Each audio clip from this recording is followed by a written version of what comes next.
What is up, guys? In the last video we talked about the while loop, and in this video we're going to be going over the for loop. Plus we're also going to be going over the continue keyword and how we can use the break keyword in loops. So to get started, we're going to create our very first loop. So we're going to type in for, and to create a for loop, first you need to specify an iterable integer from where you want it to start from. So that's going to start at 0.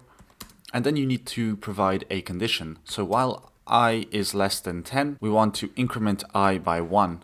And it's my mistake. These are supposed to be semicolons. So just make sure you do that. And then we can go ahead and create our block. So inside here, we can insert what code we want to be executed for this loop. It's going to be executed 10 times because that's the condition we have specified. But we can go ahead and print loop. We're going to add number 1 because we will create multiple.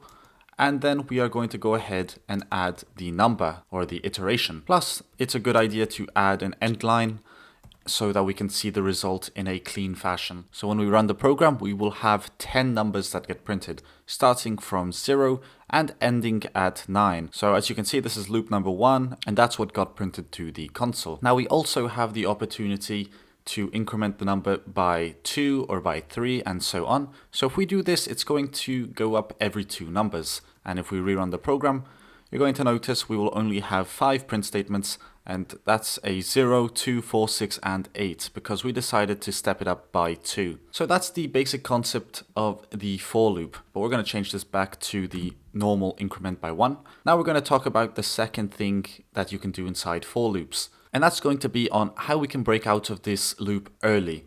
So in this case, we can add an if statement. So if I is equal to 3, we're going to create a block and we're going to print out that loop ended early. And we're going to add an end line. So this will be printed when the iteration arrives to 3.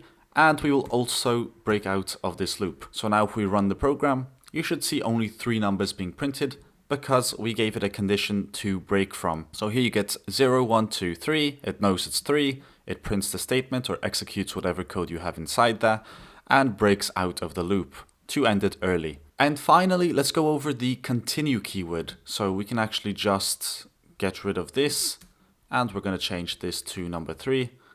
This time we're going to go above this statement. So we're going to write if I is equal to 3. Then we're going to go ahead and write continue. So what the continue keyword does is break out of the current iteration and set it to the next one, which means once we arrive to 3, it's not going to execute any more of the code under the continue keyword, but it's going to start the next loop on loop number 4.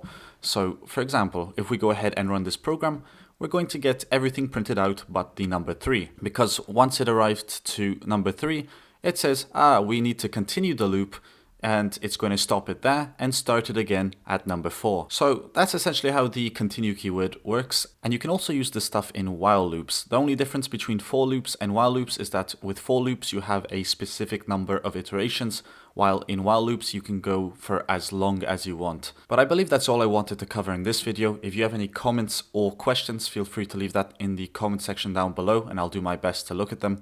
Otherwise, with that being said, I'll see you guys in the next video.